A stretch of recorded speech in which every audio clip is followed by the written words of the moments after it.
आपण पाहत आहात कराड टुडे न्यूज।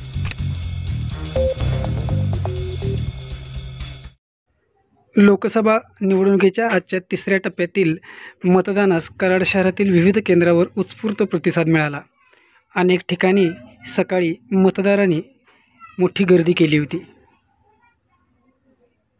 दरम्यान कराड शहरात महाराष्ट्राचे माजी मुख्यमंत्री आमदार पृथ्वीराज चव्हाण यांनी कुटुंबासह मतदान केले।